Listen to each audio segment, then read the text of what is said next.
Oh, don't do that. No, don't touch that.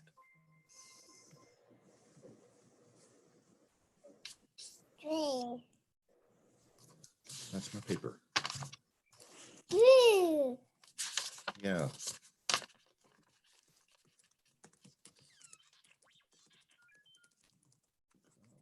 A text.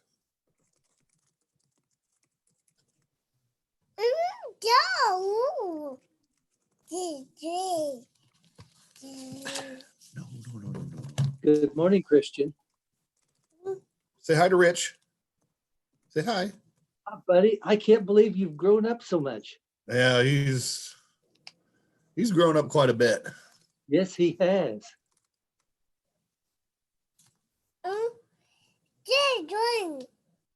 You gonna run the meeting? No. No? Okay.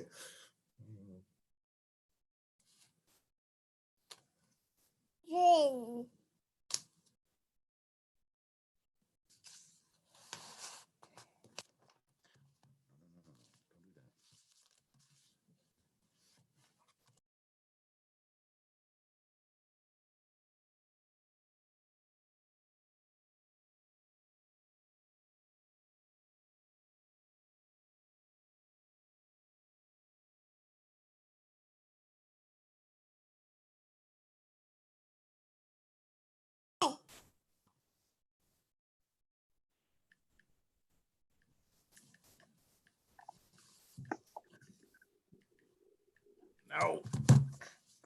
Hi, Christian. Say hi. You wave. Gosh, he's getting so big. That's what Rich was just saying too. He is getting big.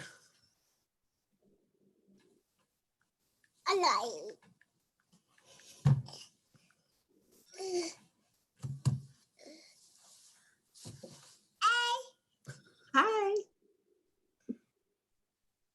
You wave.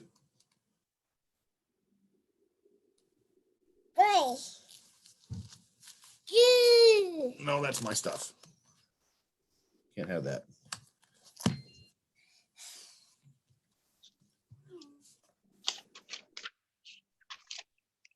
Let's see who's on.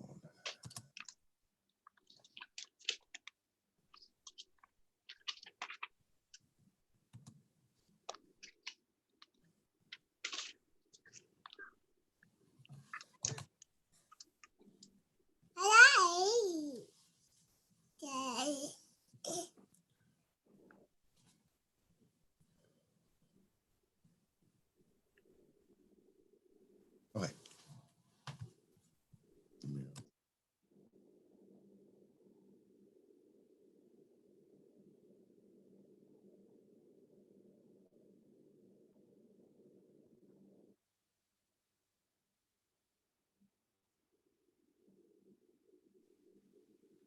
Good morning, Susan. Good morning, Brad. Good Morning, everybody. Morning, Rick.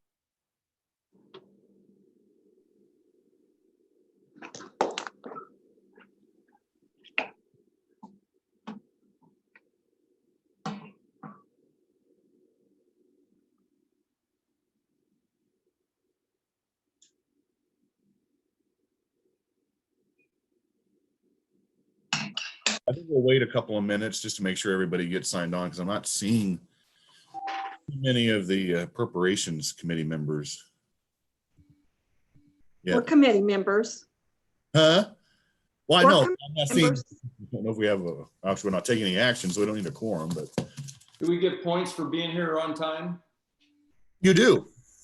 I'll keep a Right, note. check your second page. You'll find a few of them. Yeah, you got to look a little bit more deeply. There's more members on the second page. Let's see, staff. Is that kind of like the balcony? No, it's where the Democrats stay.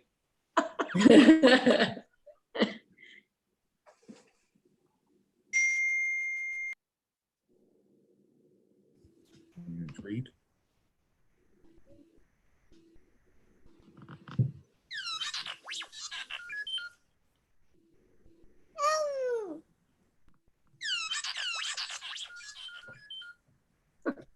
Turn that off.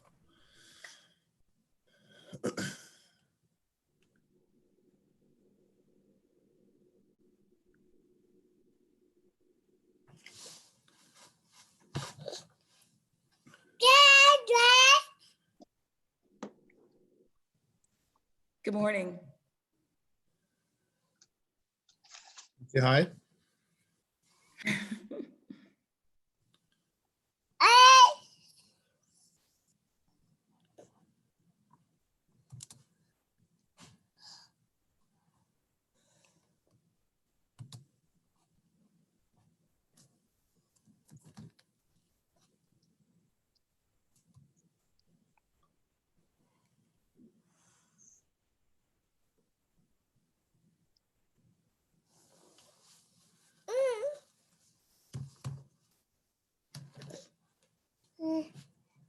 No, you don't play with my phone.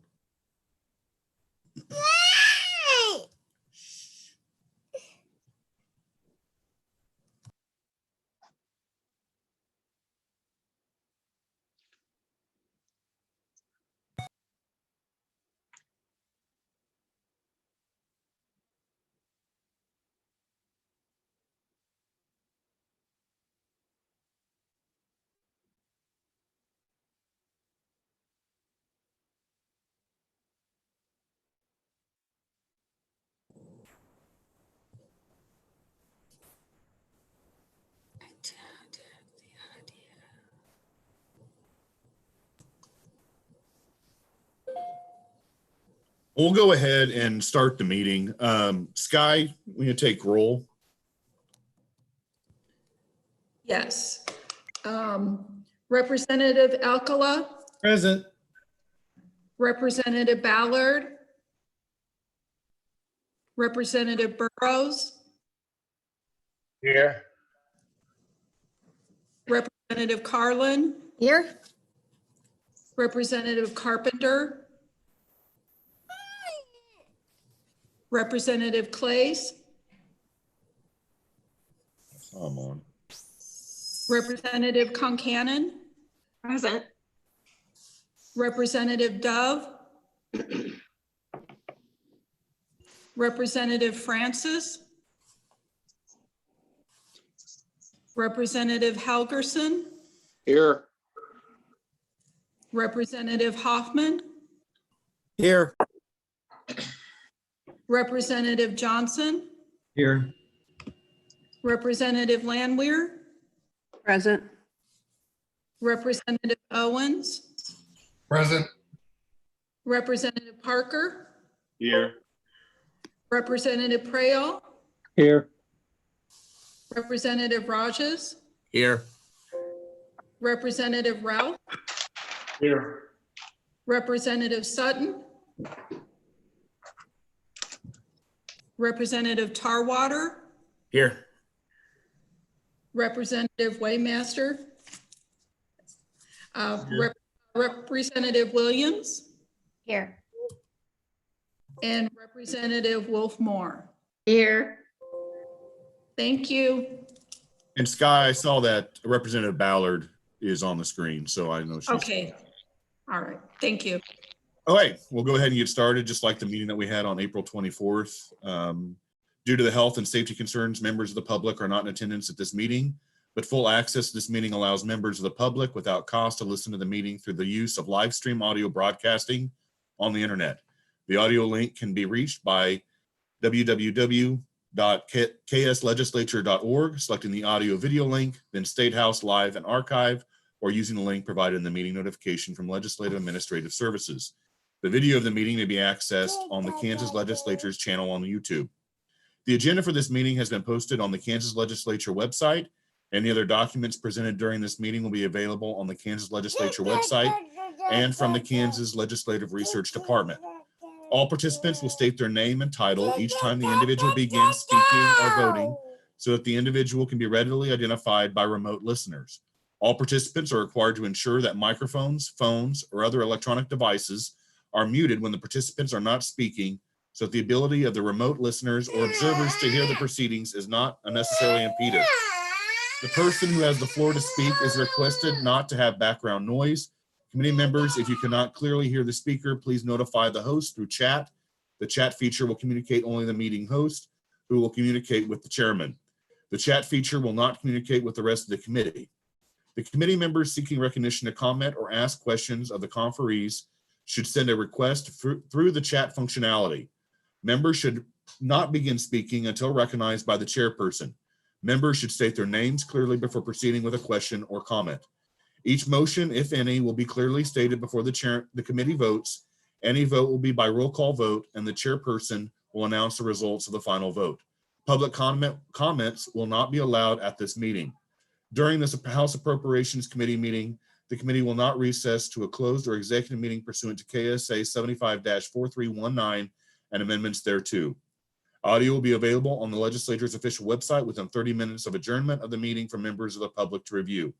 The host reserves the right to mute participants with excessive or repeat background noise to improve communication quality for the meeting. So I want to thank all of you for being here this morning. Actually, the main topic that we're going to be discussing is the COVID-19 federal funding that will be coming to the state of Kansas and how that will affect our cities, counties, schools, hospitals, agencies, and departments. And so right now I will turn it over to Amy, who is the first individual that will be speaking in regards to the federal funding in regards to COVID-19. Thank you, Mr. Chairman. I did want to, before I turn it over to Cheryl Harrison-Lee, I want to bring your attention to two files I emailed out yesterday. Those are updates of the memos that you were presented at your April 24th meeting. So you have a chart of federal COVID-19 funding that are anticipated for Kansas. That's the 2-page file. And then you have an 18-page memo. These are updates. So please note that where you see italics, that's the new information generally that was added to this memo since the last time you've seen it. I would like to draw your attention on the top of page 3. These are excerpts from the guidance from the U.S. Department of Treasury regarding how the Coronavirus Relief Fund, the $1.25 billion, is allowed to be used by states. So there are 4 bullets. This is generally permitted that the states may use it to cover the cost of personnel and services due to the public health emergency. Examples include deploying correction facility staff to enable compliance with health precautions, as well as deploying police to support management and enforcement of stay-at-home orders. The second bullet, to support public or private hospitals to the extent that the costs are necessary expenditures incurred due to the COVID-19 public health emergency. Item 3, to prevent eviction and assist with preventing homelessness, assuming the recipient considers the grants to be necessary due to the COVID-19 public health emergency. And 4, to provide emergency financial assistance to individuals and families directly impacted by the loss of income. Be happy to provide any other additional information, or I will turn it over to the Cheryl Harrison-Lee, who is the Recovery Office's Executive Director. Amy, this is Sydney Carlin. I didn't get the email from you. Can you please tell me where to find these papers that you're talking about? I don't know where they are. Yes, Representative. If you go to the legislature's site for the House Appropriations Committee, you will see that there is. So go to Kansas Ledge. Yes. And then under the Appropriations Committee, there's a miscellaneous and early release testimony files. I apologize. I was looking yesterday, even till 1 o'clock this morning, and I didn't have anything. I'm sorry. That's okay. I will re-email those to you right now also. If you would email it, I could probably find it faster. Thank you so much. You're welcome. I would say that the documents that you're referring to, Amy, for Representative Carlin's reference, you sent that out at 5:31 p.m. yesterday. It didn't come to me though. I wasn't on the list. Yeah, it was sent to all of our. I know, but Troy, I wasn't on the list. That's why I'm calling. That's why I'm complaining. I see your name on the list. I didn't get it. It was sent. Yeah, it was sent to your Kansas Legislature email address. Okay, I'll look on my phone while you go ahead. Thank you very much. But I looked and didn't find it. Kathy, Representative. Oh, you're fine. So I got all of Amy's emails, but I do not have those documents either in my email. Maybe she could send them real quickly. For some reason, I got her information about the meeting, but not the documents she's referring to. If she could just email those again. Amy, if you could resend that out. I know it's the attachments are at the bottom of the meeting for Wednesday, May 13th. So Thank you very much. for everybody, so they have those documents to refer to when we have Ms. Harrison Lee, and then also Budget Director Campbell speak in regards to the federal funding that will be coming for COVID-19. Thank you. Is anybody else have not received the documents that Amy referenced to? Okay, I'm assuming everybody else received that. So Amy, if you could resend those out real quick. And we'll go ahead and turn it over to Ms. Harrison Lee, who will give us a synopsis of the federal funding that will be coming into the state of Kansas to address some of the issues and concerns that we have with COVID-19 and her newly appointed position. So welcome to the Appropriations Committee, Ms. Harrison Lee. Thank you very much. Good morning, Mr. Chairman and members of the committee. I'm going to give an overview of just kind of office structure and how we see the committee's functioning in terms of engagement. And then we have our budget director, Mr. Campbell, who is going to talk to you in more depth about the funding. First, I want to talk a little bit about this funding. The funding will be used obviously for recovery. But one of the things that we're also looking at as we look at recovery and look at the rules is how do we look at repositioning the state of Kansas and making sure that we transform the state.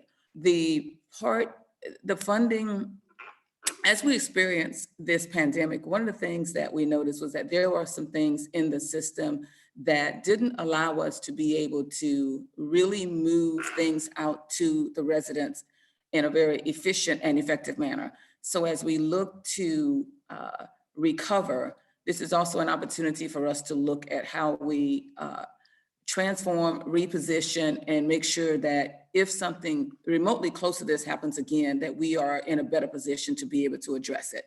There are two components that we think are very critical as we move along this funding.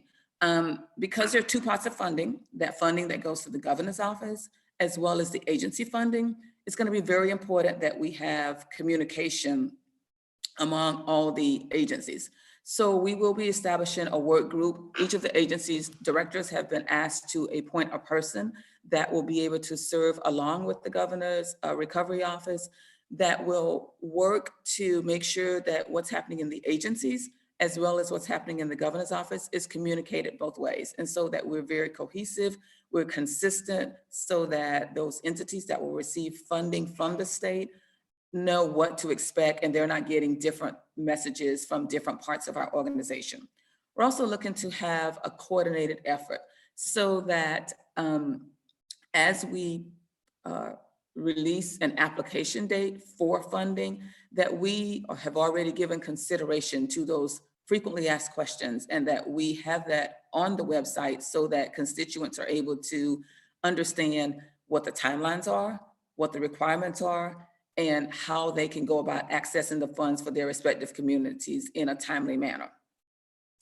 As we move through this progress, the progress of allocating funds, we will also be providing a message of accountability and sharing what's going on with that funding. One of the things that we want to make sure is that when we release funds, that we're very intentional and deliberate in terms of what is expected to occur with those funds. And also making sure that we have some reporting mechanism so that entities are able to report back to the governor's office on the use of those funds, and that we're able to provide you with an update on the efficient and effective use of those funds.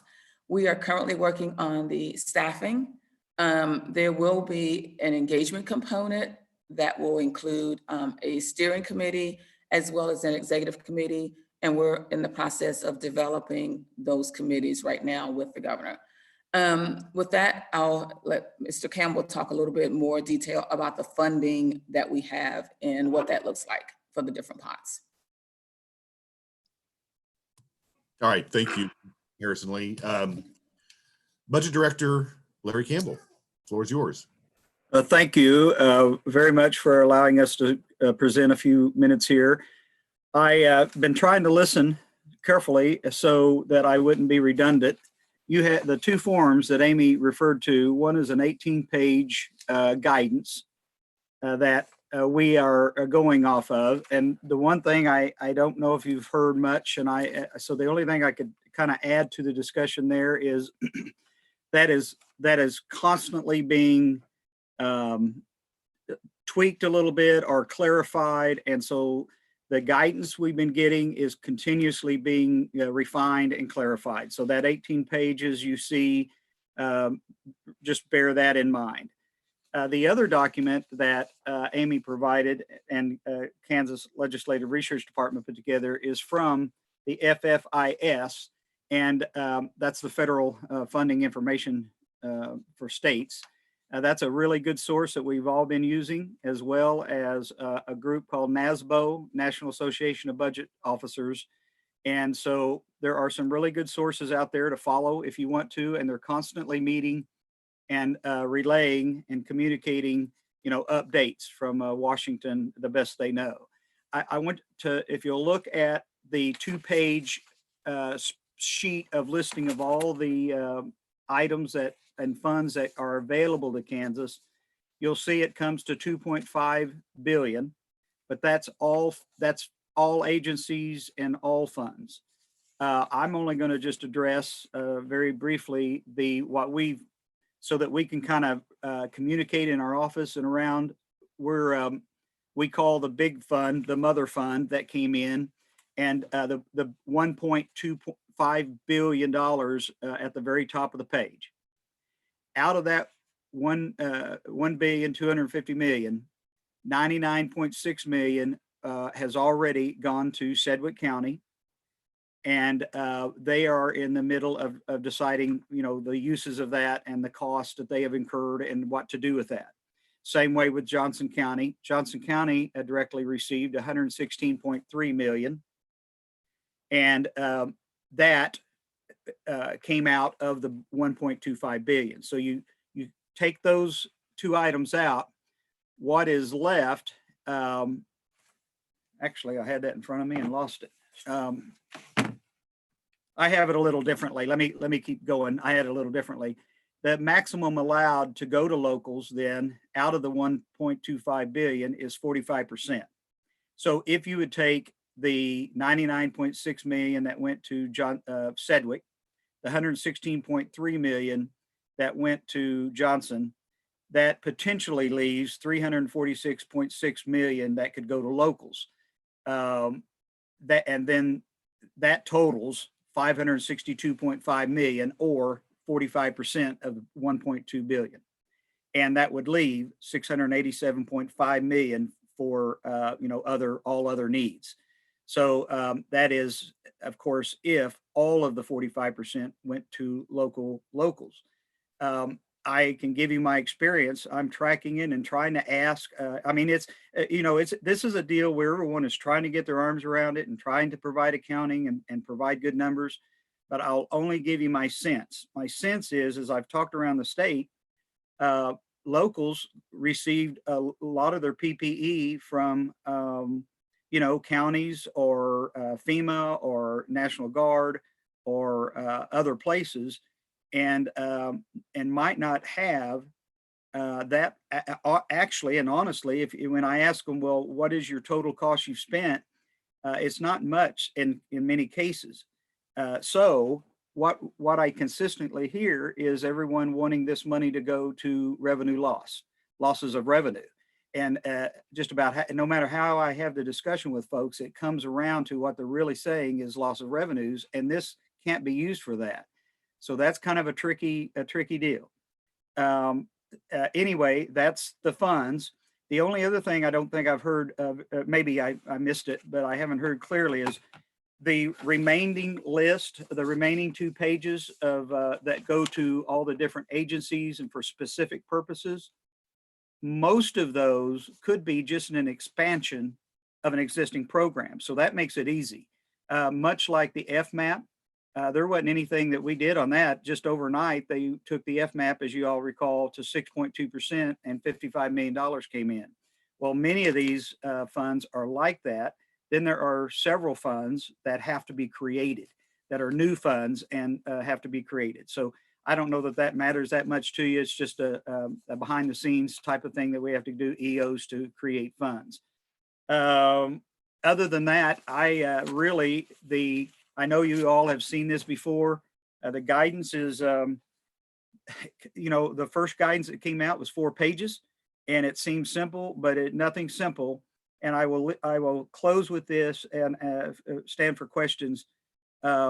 What we're all afraid of, and when I'm on the line, for example, and it's every few days, I'm on the line with budget directors or the governors, or everyone is afraid of, or cautious, let me say afraid, cautious of when someday an auditor from DC is going to show up and audit and say, hey, we want $300 million back.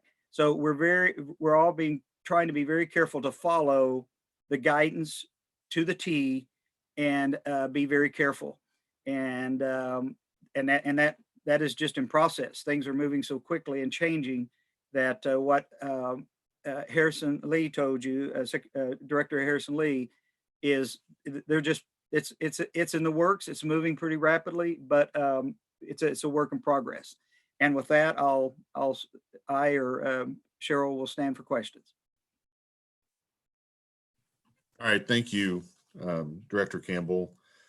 So out of the numbers that you just gave the committee, you said 346 million approximately will be going to local forms of government?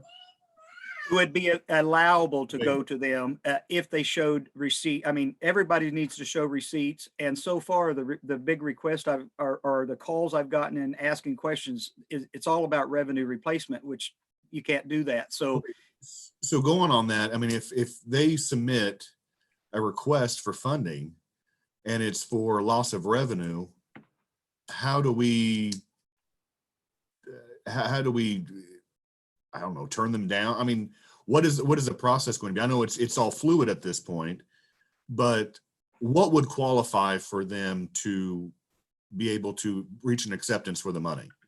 Other than, I mean, obviously loss of revenue is not in the picture. So what would qualify for them to dip into the $346 million fund?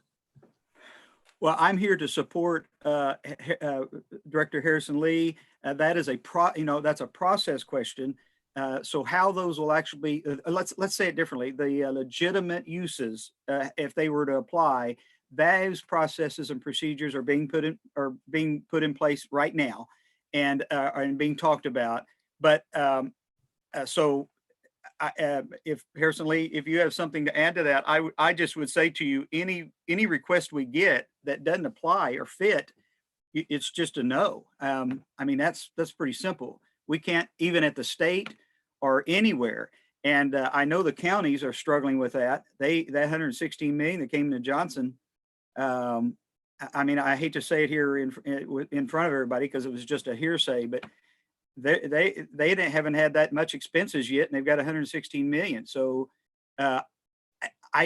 if we all stay true to spending this money just for COVID directly related expenses, that's what we have to do, or we'll get audited someday and they'll want it back. Chairman, I don't know really how to answer your question. If someone applies and it doesn't fit the use, we just tell, it'd be a no. But that's I'll shut up now and let Director Harrison Lee maybe add to that. All right, Director Harrison Lee. Yes, I think the first look would be those expenses, entities that have receipts for things that are directly related to COVID-19. The process for additional funding, because those we know based on the guidance are things that we could look at to be able to reimburse. So when they start to move out of expenses that they've had that are directly related, we are in the process of establishing criteria and looking at how we would be able to allocate that based on the guidance. But the easy part for now is if it is truly an expense, it is a reimburse for something that is clear, directly related. So let me ask this question. The neighboring county to my west, Ellis County, obviously a very large oil producing county. As we've seen, the oil price has plummeted, even after we have left the legislature for our break. I mean, actually, it was trading on April 20th of negative $57 a barrel, which has never happened in the history of trading. And even before that occurred on April 20th, Ellis County was talking about the loss of revenue that they were going to be receiving because of the oil price, and was contemplating that to backfill that, they were discussing possibly an increase to property taxes.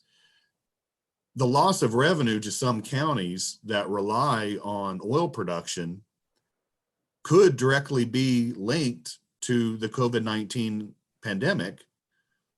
But from the federal money that's coming in, that would not establish a reason to basically apply for this money. Am I correct? I think you're 100% correct. That is absolutely correct. And just about everyone can draw a line and connect their losses and revenue dips to the virus. That's not hard. So you're correct. And you're also, though, correct in that, no, this money can't be used to just replace revenue. Now, the good news is, well, maybe, I shouldn't have said that.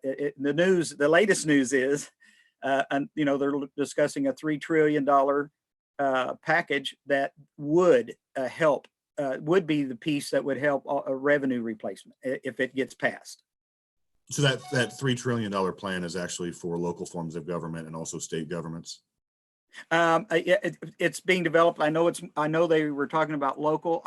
Yes, I think it was state, local, everyone revenue replacement. There was a big piece of it. Yes, sir. Yes, sir. So the next question is, so we receive all these applications to go to this pot of money for $346 million by local forms of government. Let's say 60% of them are for backfilling a loss of revenue, which can't be used. Those funds can't be used for that. We have a deadline of December 30th, correct, to administer these funds? Correct. And if there is still remaining money sitting in this particular fund on December 30th, if it's not spent or given to local forms of government, it reverts back to the federal government. Correct. Correct. Okay. We do have a lot of questions, so I will be quiet right now. First on the list is Representative Carpenter.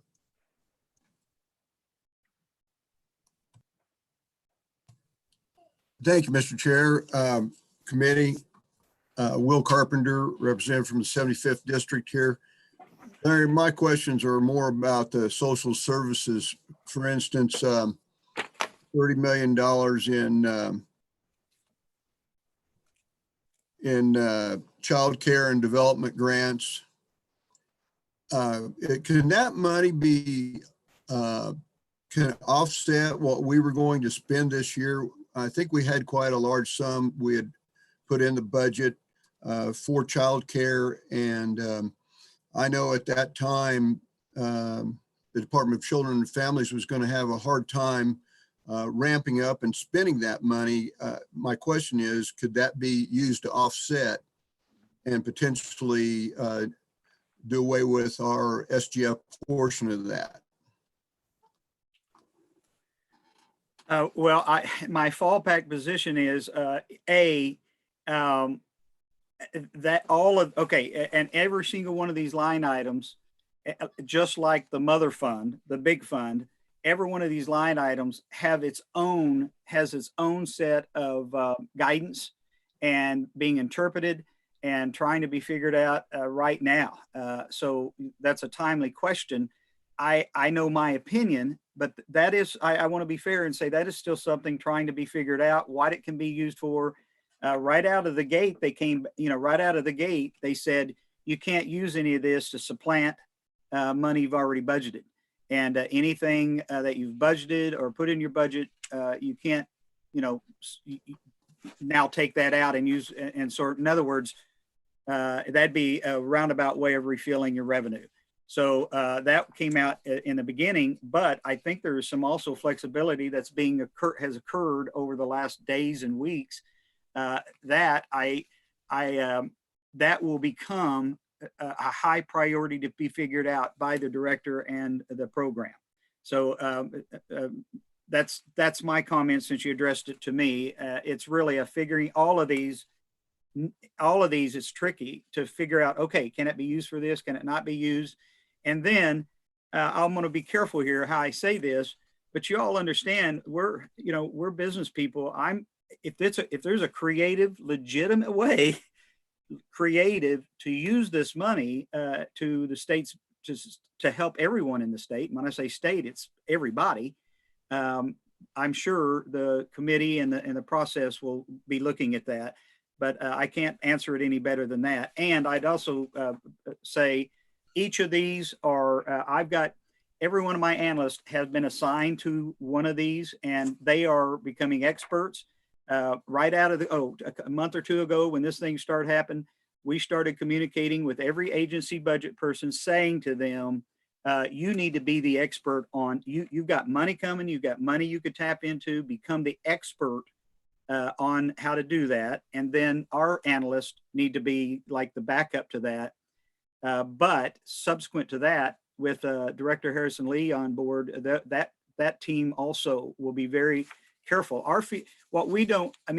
Where I would make a mistake and feel bad about my job is if we did something and they came back 2, 3, 5 years and said, you owe us back money. So we're trying to be careful as we can. And they're, I'll just stop. I guess that's my response there. And, All right. and just Well, to add thank to you that, very much. Mr. Chairman, that's one of the reasons why there is a need for this office to coordinate with the agency representatives and to have a person from each agency involved with the governor's recovery so that we're consistent. Because what we don't want is one agency to make a call for a constituent or a local government and another agency says it's not okay. We need to make sure that we're all on the same page as we're looking at how to expend this money throughout the state. Okay, so going off of that question by Representative Carpenter, when we did what we call the bare bones budget, when we got out on May 19th, or March 20th, or whatever date exactly was, there were a lot of items that we had discussed in either in committee or we discussed in conference committee of discussing an omnibus. So Director Campbell, when the formation of this task force or the recovery office is actually complete and we start going through the money from the federal government, can we address some of those items that we put off to omnibus that obviously we're not going to be coming and discussing when we go back on May 21st? So can we discuss some of those items and have this federal funding fund those items that technically was not budgeted in the budget that we passed on March 19th? Well, okay, I'll answer two parts of that question. Number one, since it's not in the budget now, that piece alone, in my opinion, wouldn't stop you from discussing it. So in other words, it's not in the budget now, so that's not the cause of not discussing it. My second point, though, would be provided, the answer is yes, provided it meets the criteria of every single one of these funds, and they all have a little bit different limitations or processes or strings attached and guidance to them. So as long as that was the case, just the fact that it was an item you put off to omnibus, it didn't get in the budget, and that they were pretty clear of you can't do it if it's been budgeted already. So those items can be discussed when we're looking at this federal funding. I'm going on a limb here answering. As long as they meet the criteria of the guidance of the federal funds. Okay, so again, my next question, this may be more for Director Harrison Lee. Actually, Representative Wolfmore and I spoke yesterday, and we were talking about the formation of the recovery office and individuals who may be sitting on the task force to go through the federal dollars. There may also be, something on the legislative side. Has there been any discussion on what the formation will be of, I guess, this committee, not the Appropriations Committee, but a committee with the Recovery Office to, one, analyze the requests, two, go through the dollars and the process of administering those dollars to the particular agencies, departments, local governments, whatever the case may be? So we've had some discussion. Mr. Butler and I have had an opportunity to talk about that a little bit. And we envision that there would be kind of an executive committee or a smaller group, but then there would also be more of a steering committee, larger group. And with that larger group, we were thinking that we would want to look at certain sectors where we would look for expertise in certain areas, obviously like health, finance, transportation. So we would be looking at certain industry experts. But one of the things we talked about was the fact that we would want to have a policy and implementation subcommittee. We would want to have a finance and accountability, and then a communication and engagement. Because as you can see from the questions that we're covering today, there are a lot of policy implementation things that we need to really look at and give thoughtful consideration to. I share the same concern that Director Campbell does. The last thing we want is to have someone come back in a few years and say we need to be paying money back. So we want to make sure that we have some very focused attention with some of these experts, industry experts, as we look at this. There's not a lot of guidance. And so we're kind of looking at this and trying to come to conclusions as we move through the process. All right, thank you. I'll turn it over. Representative Francis. Thank you, Mr. Chairman. I just have a couple of questions about process and some thoughts. Most of our emergency management professionals are used to trying to figure out how these costs can be worked through the system. So is one of the major ways for local communities to access, especially that 346 million going to be through our existing infrastructure of the emergency management personnel? Director Campbell or Director Harrison Lee? And forgive me, could you restate, do you mind restating the question? I'm not sure I understood. Well, this is an emergency. Our emergency management personnel are trained on trying to apply for reimbursement of funds through the federal government. Is that going to be our primary contact to work through locally as the emergency management personnel that already have that experience? Well, I'll give it a shot. What we have found is almost all the PPE, or much of the PPE that have gotten out to everybody, was given to them either by counties, FEMA, Homeland Security, National Guard, somewhere. So if you're not talking loss of revenue, just direct actual costs that they incurred, additional costs because of the COVID virus, that's what's being in the process of figured out, because we have to be able to account right now, for example, and I'll just, this is just a discussion point. Right now, we don't know, we think that every penny needs to go through an agency. So you've got a tracking and an accounting. So that process has not been, that process has simply not been figured out, because there's a lot more to this than just giving out the money. They got to provide receipts, or there's going to be a system where we can go back and have accountability and be able to answer your all's questions, for example, 3 years from now, and be able to account for those numbers. So I spoke ahead of Cheryl, but that's what's being figured out right now. Director. And I would say to you, we're almost with every state in that. Only one state has jumped in, and Missouri, for example, opened up the application process, and within 1 hour there were 4,000 applications, most of which were revenue replacement. And so, we got to get the message out. And you asked me something earlier, I should have responded. I'm in contact with the league. So for municipalities, you've got the league, the municipalities, and then for counties, you've got the county association. Hopefully they can be of some assistance to answer your folks' questions as well. Well, how does this disaster really differentiate itself much from a tornado or a flood where we have to ask for reimbursement from the feds? And it's that process. That's what I'm saying on the county level. You know, we have these emergency managers that take control of this, and they're used to compiling these receipts in that way.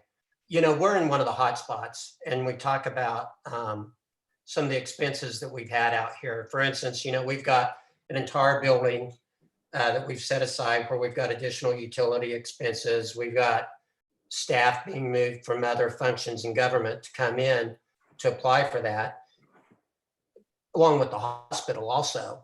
It just seems like the people that are dealing with this day in and day out, at least on our level, is that that disaster mechanism. And of course, not to draw this out too long, but you know, this disaster can extend for months.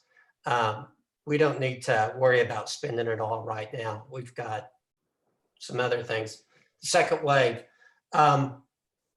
The other thing is there any access, or can we use these funds to limit the spread in some of our private businesses, you know, where they need to go in and put barriers to limit the spread as they increase the social distance? Director Campbell or Director Harrison Lee? When you get fine tuned on where and what and how, I'm going to need to, I don't want to throw the ball into Cheryl's court, but that process that's what we're talking about when she's mentioning that process, and all that needs to be formed. I better not try to guess at what could or couldn't be used like that, a case by case. And I think we need to look at it carefully. I don't know, you know, because we haven't established yet the process of how we would use that. And we're still really trying to get questions on some of the guidance. We need to really look at that and see if that is a way to expend some of those funds. Okay, thank you, Mr. Chair. Representative Owens. Actually, I lowered my hand. My question was answered as it related to income replacement for cities and counties at this point. So I'll continue to listen. Thank you. All right. Representative Kincannon. I lowered my hand as well. My question was answered. Oh, okay. We're going through the questions pretty quick. Representative Wolfmore. Thank you, Mr. Chair. Kathy Wolfmore. So most of my questions were also answered except for one. I wasn't sure if you said if the application process has started yet and the counties and cities should be submitting expenses someplace, or are we not to that point? We are not at that point. The application process has not started yet. But one of the things that we were thinking as we were talking internally is that if we have counties and cities that have direct expenses, it would be good for them to start to gather their receipts. We see that as we read the guidance as being kind of a pretty clean way to initially put out some of the initial dollars. Okay, thank you. Thank you, Mr. Chair. So what is, Director Harrison Lee, what is the outreach that's being directed towards the local governments in order for that? So we have not, we're talking about that and gathering what that process and outreach is going to look like. We have not done that yet, but once we start to get our committee together and meet, then we will talk about and agree on the outreach to the local governments. I do know that some of the local governments have contacted our budget director. And so the messaging that he's been providing to them is start to gather your receipts and hold on to the receipts of direct expenses. If I can add to that, that's what I was going to jump in and say is two things. I've had many of you all have sent me city managers and mayors, and I've responded to everyone, and that's what I've told them. Plus, then I've early, I mean, long time ago, I got with the league and said, one thing for sure is start having everyone, add a code into your system to where you can code and track these at direct additional costs caused by the COVID virus. Start coding because you're going to need that someday, possibly. So yes, that has been communicated. I wouldn't say to you, I don't know what the league did, but I've gotten a number of calls and that's been my response. And that started a month or so ago, just trying to get that word out. And again, kind of my only main outlet in that regard is the Association of Counties and the league, which was discussed some time ago about, make sure people start tracking their expenses. Yeah. So, Larry, I have a question. I should ask this before, but we have the 346 million to go to local forms of government. Johnson and Sedgwick counties have already received funding. So out of that 346, is that the other 103 counties? Or is there an ability for Johnson and Sedgwick County to apply for these funds as well? Oh, you mean for Johnson, who received 116.3 million, and then Sedgwick that received 99.6, or can they apply for additional money? Yes. Honestly, that question has not come up. Guys, we're all have the same job description. Every single one of us, we're allocators of scarce resources. And so they received a lot of money. And that question even hadn't occurred yet. If they need more, I need to be careful here, but I ask and I ask and I ask. I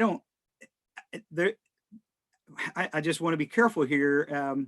I guess I would, let's say it this way. You all check with them and find out how much they've come up with expenses. And it's not that if you take out revenue loss, what they've actually spent is minimal so far. So I don't know the answer to that one, if they will run out of money and ask for more, but right now we haven't even thought of that, or that's come up, but I'm sure now that you've asked it, Director Harrison Lee will put that on her radar screen. Well, and I think that's been a question that's been, that has been derived from Johnson and Sedgwick receiving the funds already, and the other 103 counties have not, just because of their population. And so I'm just kind of wondering if those two counties will be figured in to the disbursement of funds, or are they excluded because they've already received federal funding because of their population numbers? They received the money directly because their combined county populations were over 500,000. So that they received a lot of money to go a long ways. I'm not sure at this point in time. It's my opinion. I don't know. I got to be careful. At some point in time, they need to prove that they've spent that money for COVID directly related expenses and not somehow circumvented just revenue loss, because that'll get us in trouble. Director Harrison Lee. So I think that they would need to look at that they've had 116 million that they've already expended in terms of expenses, and that in addition to that, they have additional expenses beyond that would warrant looking at this state pool. Clearly that's, I don't want to get ahead of the committee, but I would present to the committee, here's what they've been allocated. And we have some other entities that have not been allocated any funds yet that may have expenses. I don't know right now if we're going to have more demand for the resources than we have resources, or if we're actually going to have entities that have not spent as much. So it's a little bit of an unknown right now in terms of what we will need. I think once we get receipts and have entities looking at that, we're gonna have a real good feel for what the needs are. Okay, so, and has everybody received the documents from Amy when she resent those out? Representative Carlin or Wolfmore, did you receive those? Okay, because I'm going to reference page 17 under transportation. And it says the CARES Act provides support to the U.S. airports experiencing severe economic disruption caused by COVID-19 public health emergency. This funding will be distributed to airports to prevent, prepare for, and respond to the impacts of the COVID-19 public health emergency. There is no matching requirement for these funds, and the CARES Act provides these funds are available until expended. And I asked a question before about December 30th. So if we don't allocate the 53.4 million for grants and aid for airports by December 30th, by that statement at the very bottom, does that mean they're not subject to the date of December 30th? I will say that I do not know the answer to that. Here's what the December 30th I'm pretty sure is referring to, and that's what I call the mother fund. That's that $1,250,000,000. After that, like I said, each one of these other silos or funds or purposes or sources, I have maybe caveats and the nuance of their criteria could be different. So actually, I don't know the answer to that. When I've heard the 1230 and I've been focused on December 30th, it's all been in reference to the $1,200,000,000. I honestly, that's going to be my first question when we hang up from my analyst. I think it's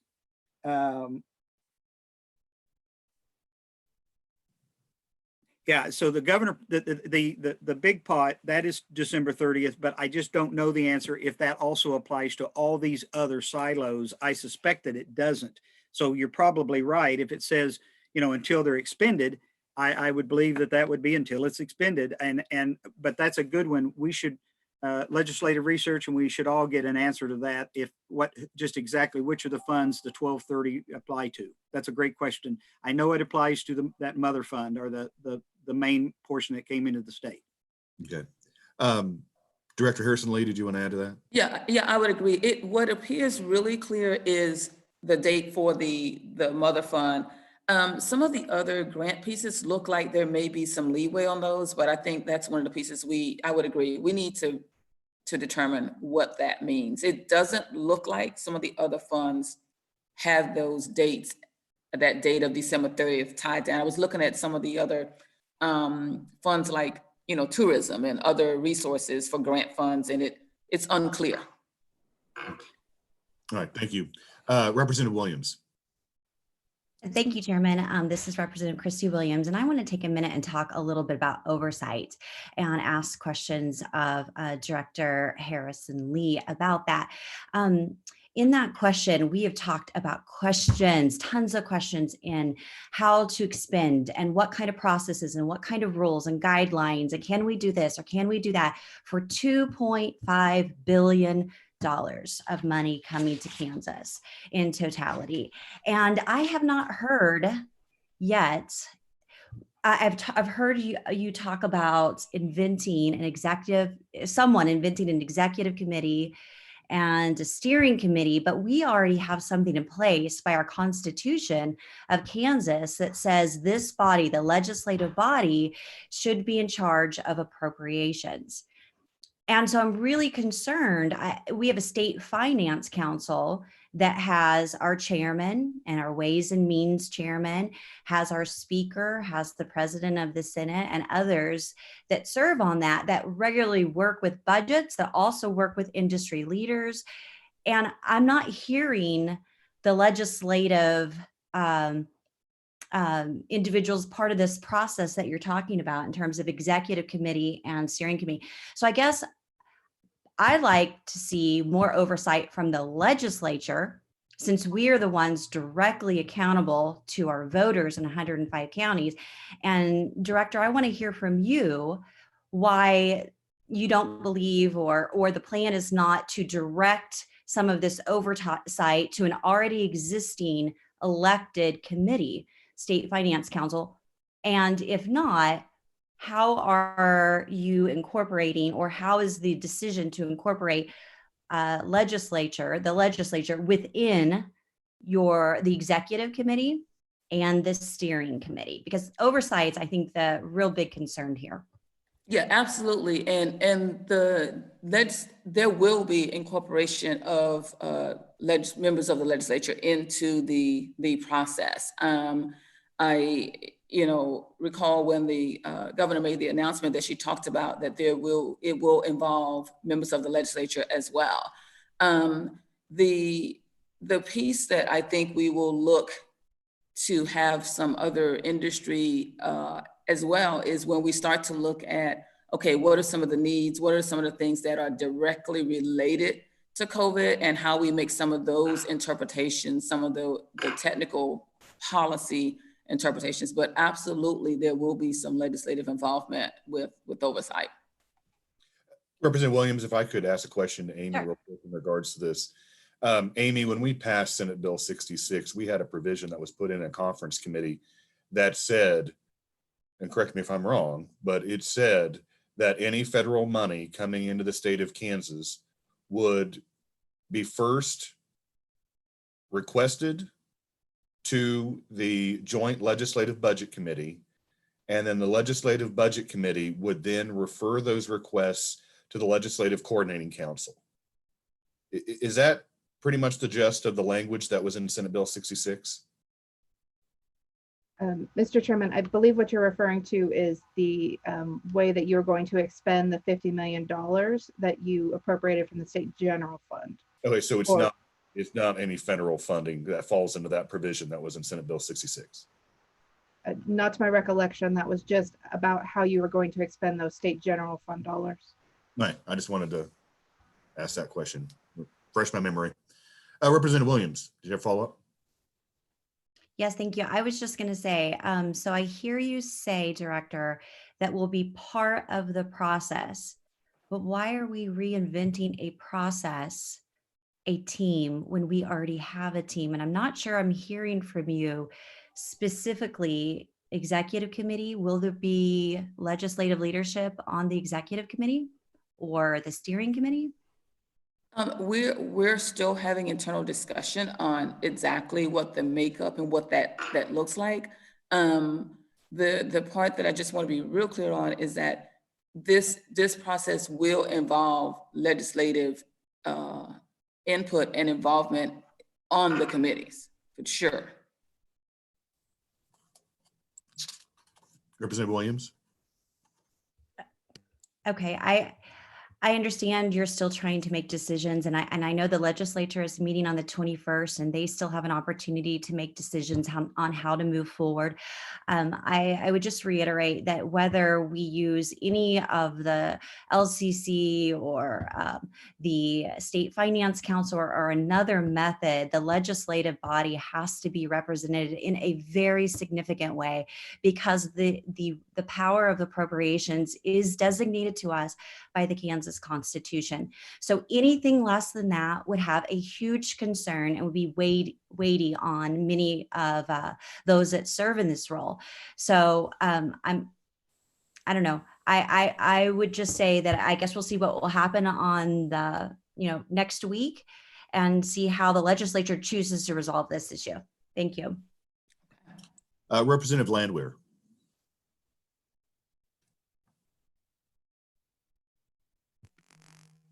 Sorry about that, Mr. Chairman. Mine kind of goes along with where Representative Williams was headed.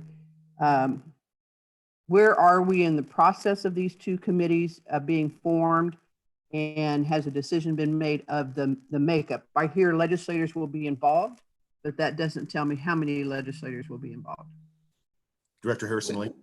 Yes, we are still developing that, the makeup and the process in terms of what that committee will actually look like. So when do you plan on, I'm sorry, when do you plan on this process being done, on what the makeup will look like and be presented? Hopefully we'll have that. We will have kind of the makeup and the process. We'll at least have makeup hopefully this week, so that we at least know who would be, we need to be looking at in terms of committee members. Representative Landwehr. I guess, Mr. Chairman, and we can talk about this, I guess, as we get to the latter part of our meeting, perhaps, is somewhat frustrating. As Representative Williams talked about, we have committees that are out there that are supposed to do this. We could also deal with our leadership and, perhaps it's a special committee that's formed to focus just on the federal COVID dollars and monitor those. I'm just a little concerned that the legislature will lose its voice, which, as Representative Williams pointed out, we have a constitutional voice on how money is being spent. And I don't believe that, irregardless of what language is in a budget bill, the Constitution still allows us as legislators to have the right to the strings of the purse and to appropriate money. So I'll anxiously kind of wait to see where we end up here at the latter part of our meeting. Thank you, Mr. Chairman. Representative Helgerson. Thank you. Helgerson, 83rd District, and I have a couple questions. First one, with the money that's going to Johnson and Sedgwick, are those dollars directly appropriated to the counties? And are we then responsible for how they appropriate and spend the money? Or is it completely up to them and it's their responsibility? I will take a first shot at that. And if please correct me, Director Harrison Lee, if you feel differently. We feel comfortable that no, they got it, they applied for it directly, they received it directly. It will be their responsibility to do whatever accounting or tracking and reporting on those dollars.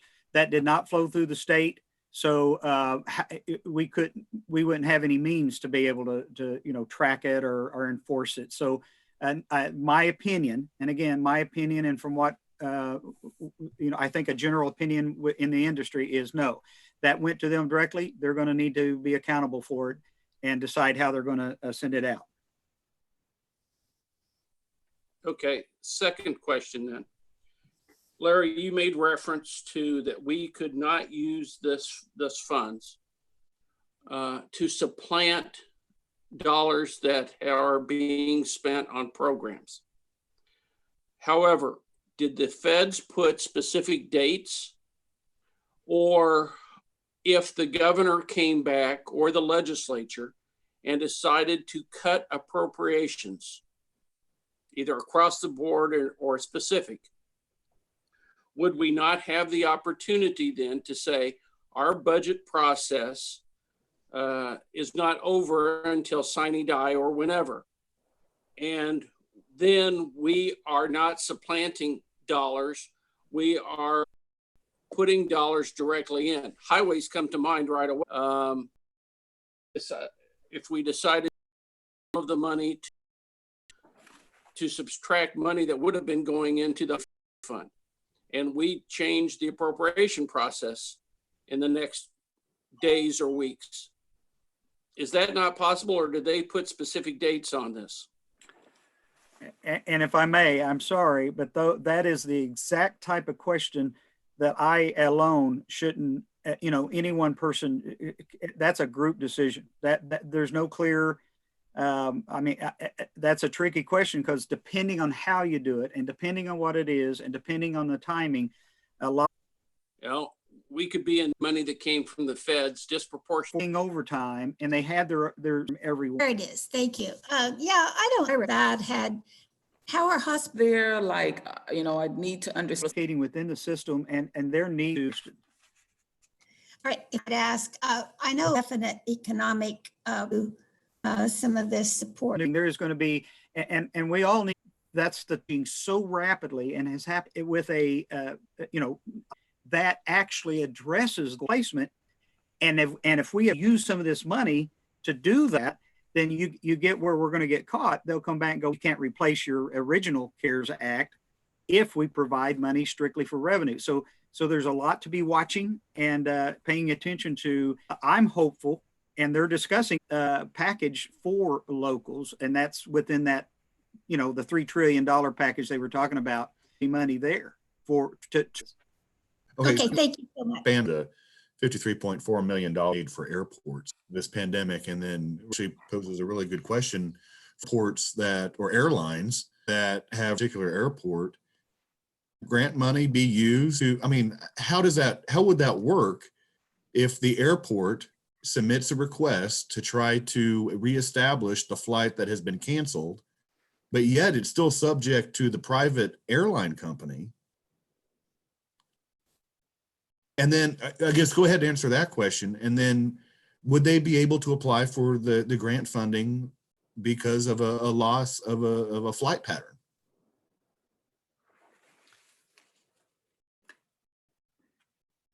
Because, I mean, Shall I take a shot? Yeah, I mean, on the surface, it looks like it's lost revenue. I think we have to really look at we have to look at how it's presented. In addition to that, that is the very bottom section of your 2-page report. And for example, the airports, under transportation is airports, grants in aid for airports, $53.4 million. Yeah. They can apply, there's some criteria, and that's the deal. I here today, I can't give you the in-depth criteria or reasons and how to apply for that, but that's a direct, that could be possible help as long as they follow the criteria that money's for. Then there's a couple of categories right under it that we just have to dive into and understand, okay, how do you tap that money and what is it for? Okay, so then a follow-up question to that is, let's say Manhattan Airport applies for the funding under the $53 million grant, and for basically, let's say, a loss of a flight that used to be carried through Manhattan Airport. And let's say the feds do come back and say, no, that was not how the funds are supposed to be utilized. Who then is on the hook? Is it the state or is it the local airport? I would say to you, we better find a definitive answer to that. It is my opinion that when you look at this list of things, you'll see on there, for example, locals can apply. If it's a local direct, I'm hoping that in the guidance, it gives you that answer. And I've only been concentrating on what we call the mother fund, the $1.2 billion. All these others are, like I said, the agency or the industry needs to be the experts. This is the time, and this has come out pretty fast. But you understand, we shouldn't leave money on the table. If there's a way that we can utilize this to help, but all of these aren't a state's responsibility. Some of these are local and have their own nuance of how to apply and what, when and all that kind of stuff. And I'm sorry, I'm not able to give you details on every single one. I'm pretty adverse on the big one, but that's what's being discovered right now and trying to be figured out. Okay. Representative Prail. Thank you, Mr. Chairman. District. I'd like to ask a question or direct a question to Director Harrison Lee. I'm going back onto the executive committee that's going to be appointed and the task force. What's the size? What size are you looking at for the executive committee, and how large will that task force be? We haven't made a determination on that yet. Okay. So is that something you plan to do this week? Is that what you said earlier? That the hope is that we would get that firmed up this week. Okay, thank you very much. Thank you, Mr. Chairman. Representative Hoffman. Thank you, Mr. Chairman. Hoffman. Director Campbell, you kind of mentioned a little bit about the super fund, the 1.2 billion, but looking at all of the other, there's a lot of, there is over another $1 billion that is going to different, I would assume different agencies, would be the ones that would spend it. And there is a lot of different things in there. Poison control centers, HIV, AIDS, humanities, arts. To me, that all looks a lot like appropriations. And I just want to reiterate how important I think that we need to have this money go through the Legislative Budget Committee and LCC or State Finance Committee. I don't think that we can just say that another new committee is going to be formed to spend that money when it looks like to me it's very directly appropriations purview. So and a lot of that, I guess that's kind of a statement, but for the question, a lot of that looks like it almost has to be either a new program or an existing program that's just being supplemented. But yet some of that, I can't see how it can be COVID related. So can you give us some insight on that? Well, I'll answer two things. First off, the test, the litmus test of this, if it's COVID related, is probably case by case, and that's what I can't. I mean, that you've hit the nail on the head. That's the trick. All COVID related extra expenses, we need to find if there's legitimate money here for them. We need to tap into it. So beyond that, though, here's my true answer to you. My answer to you is I feel like our job and our team and for you guys, my job is to next budget cycle or whenever, for sure. I mean, we need to do this. We need to be able to say, okay, here's the next budget, and here's the next budget for education, for example. And here's what they did with all, they had this money they could have tapped into. Did they? If they did, how much? I mean, I just need to report to you and be able to track at some point in time, hopefully, how much of this was spent and how it was spent on the later. That to me comes in when you all are looking at a next budget. That's for sure my role. I'll stop right there.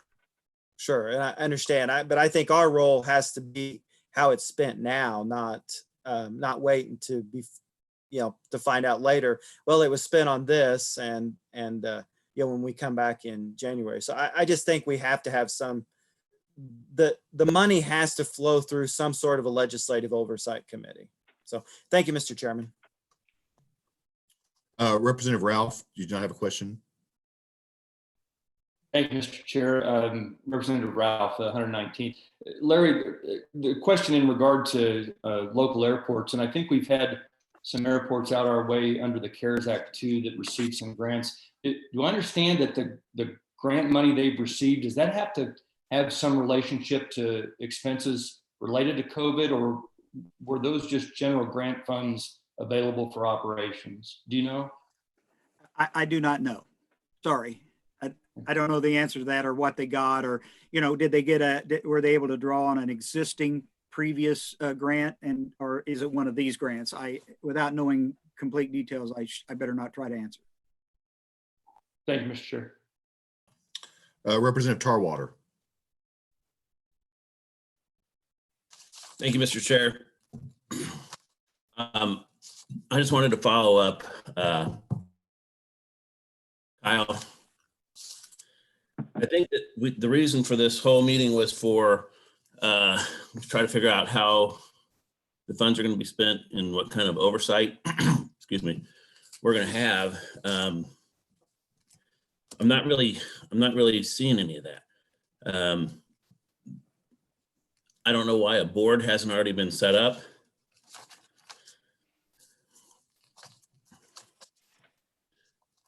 Can you come back to me? Sorry. That's fine. I got my throat here. Well, and I would probably say that we have a lot of questions in regards to the amount of money that's going to be funneling into the state of Kansas. And exactly, I think there's been a lot of questions. Actually, we've all been asking a lot of questions as far as the oversight from the federal government, and Director Harrison Lee and Director Campbell. I would probably say that there is a minute amount of guidance from the federal government in regards to how these funds can be expended. Going back to Representative Carlin's, question in regards to airports, would that classify? I mean, you could convey the fact that it is COVID-19 related, but at the same time, it's a direct correlation to a loss of revenue, which could subject either the entity or the state to possibly having to pay this money back if we would happen to be audited. I mean, that it just seems like there's a lot of subjectivity in regards to how this money can be spent. Director Campbell? Well, I would concur. Yeah, absolutely. And it's not just that, it's just interpretation. And so that's what's going on. That's what's been going on for days and weeks. And I mean, every week there is more information that the NASBO group or FFIS has received, and they're asking those questions and trying to get rulings on the specifics. That's what's coming out now is, the devil's in the details. So you're right. It's there is some things that just and you know what, even in a perfect world, I don't know that you can ever write a bill that is perfectly clear and meets all cases. So there's some interpretation going on here, and that's why it shouldn't be, me or one or two people. The governor has ordered that a group do this and get involved and be a part of this. So that's where she's headed. And it is to be interpreted. There's lots of things to be interpreted. Well, and I would say, I had a conversation with Governor Kelly in regards to this group that is going to be formed. Going back to Representative Williams' question and also Representative Landwehr's, the state legislature is the appropriator of state funds. And even though these funds are coming from the federal government, we still have the capacity of being the appropriators. So I would just implore that when this committee is created and those members are identified on who's going to serve on it, that we have legislative oversight on this, because we are the appropriators of the funding for the state of Kansas. I would just like to make that comment that I think we need to have and I don't know what the number is or what's been thought of as far as a number of legislators to serve on this, but I mean, I'm just making a suggestion. I would think you would need to have members from the Appropriations and Ways and Means. You would have to have members from the tax committees from both chambers, Economic Development and Commerce, Health. I mean, I'm just saying it needs to be a broad, because all the information that we're going to be going through as far as where this money is going to be divided up is going to be across many different entities. And I think we need to have each of those entities represented from the state legislature. Well, and if I could conclude, and I'm sorry, I didn't realize this would take this long. I'm pretty close here to. You might become on Friday. But if I could respond, I believe what the concerns you all have been heard loud and clear, is my opinion. Number two, that is why Director Harrison Lee is on board. And number three, please understand and respect that I'm worried about cash flow. I'm worried about budgets. I'm not a policy guy, and I need to stay far away from that. I'm your budget director. I'm the state's budget director, and I will just follow orders and try to keep the budgets balanced. Director Harrison Lee. Yes, just in conclusion, I would like to say that in my conversations with the governor, that there is absolutely going to be some legislative input, and committee makeup will include that. And I think you've provided some good insight on some of the committees that we need to be looking at in terms of legislators who will be asked to serve in that capacity. Representative Tarwater, did you want to ask your question? Yeah, sure. Sorry about that. And thanks for coming back to me. I just kind of want to piggyback on what you just said. You know, we're the ones that are responsible to appropriate the funds. And if and when there would be an audit in the future, we will be the ones that are going to be responsible to repay any funds that were used incorrectly. And that'll be on our shoulders. And so, you know, I've seen, I'm going to go back to the fact that there's no board yet. There's a tremendous need out there. There's two counties got a lot of money. There's a lot of counties that got no money, that have received no money. And there's going to be a board one day, but not yet. They don't know what the board's going to consist of yet. It might have a few reps on it, but it might not. But the need goes on. And my guess is they don't want us to know who's going to be on the board until after sine die, and we can't do much about it. I've seen these boards in the past, most recently here in Johnson County, to open up the county. They had a ridiculous board. There was one person on there that owned businesses. And now Johnson County had to stay closed for an extra week. And there's a lot of lost money, a lot of lost businesses. Heard there might be a couple of Democrats and a couple of Republicans on the board that doesn't exist yet. But I don't know that that's really representative of Kansas. Being that we're the ones that are responsible for appropriations, then we've got to be the ones that kind of make those decisions, and only the ones that make those decisions. I would expect today at the State Finance Council, this would be discussed. I would expect that the State Finance Council or the LCC would come up with the advisory board, and that the State Finance Council or the LCC would make the decisions. And that's just kind of my input. Thank you. Representative Carpenter.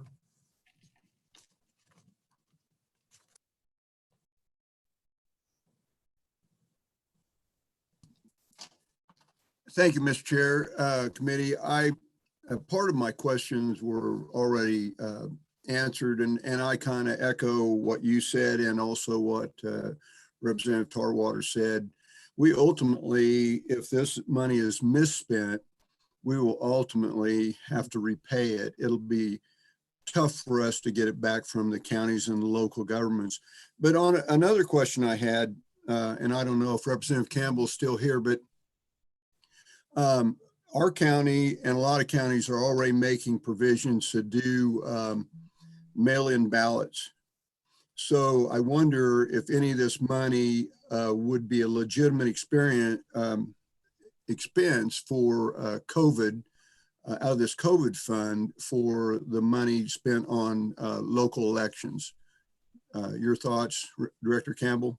I'll just make one comment. I don't know the answer to your question, because that is, I mean, at some point in time, a group of folks need to prioritize this money.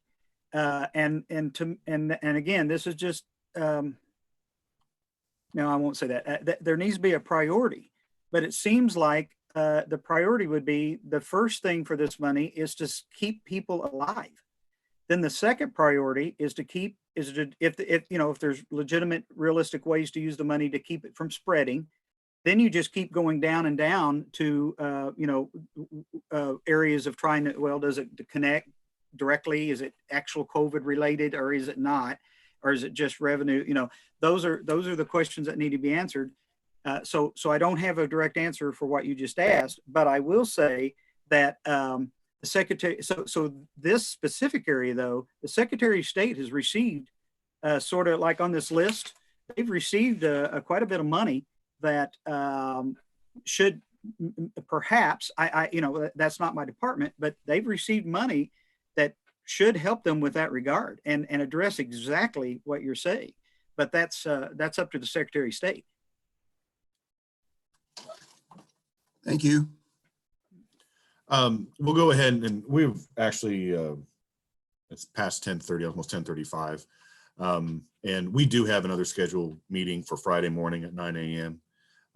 And so we'll turn it over for one last question, and then I'll make final comments. And I just wanted to make sure, Director K, will you be able to be available on Friday morning at 9 a.m.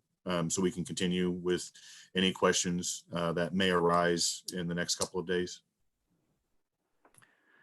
I for sure can be available and saw you and saw all the meetings and committees, and I already try to notch out time in case you need me. So I should be able to. Okay. Director Harrison Lee. Go ahead. So you're nodding your head. So I'm sorry, I just realized that I wasn't unmuted. Yes. all right. Thank you. Representative Landwehr, did you have another question? I'm not seeing her video up, but. No, thank you, Mr. Chairman. It got answered. Okay. Well, like I mentioned before, I mean, it's 10:35 and we wanted to keep the time frame in the normal time setting that we have. If we had happened to be in the legislature, obviously there was a lot of questions that were derived this morning in regards to the federal funding that will be coming into the state of Kansas. And as Representative Tarwater mentioned, we do a council meeting at 3:30 this afternoon. We have one topic of discussion in regards to that meeting. However, I think some of the information that he had shared in his question may be asked.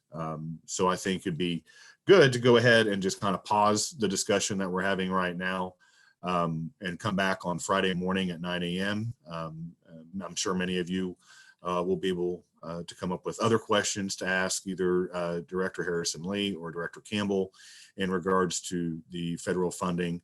But it seems like at this moment, there are a lot of ambiguity in regards to the disbursement of the federal funds and what exactly, I mean, obviously we know that loss of revenue is one of the areas where it cannot be used, but then again, what constitutes, I mean, anything could be linked with COVID-19 and loss of revenue in regards to local governments, the state, whatever entity that may be applying for these funds. So we'll go ahead and adjourn the meeting this morning. And so in regards, and that'll be the first topic on Friday morning. I believe there's also a GBA. Is that correct, Director Campbell? We are working on that. I mean, almost night and day, trying to get it to you for Friday morning. We'll do our best. So on Friday morning, we will resume discussion in regards to the federal funding for the COVID-19 pandemic. So think of any questions that you would like to ask either Director Campbell or Director Harrison Lee in regards to those federal dollars. And then we'll, I can give an update on what the discussion is, unless everybody wants to listen to the State Finance Council meeting at 3:30 this afternoon. But I can give an update on what was discussed in the State Finance Council as well. And then we'll have a discussion in regards to the GBAs. So until Friday morning at 9 a.m., we are adjourned.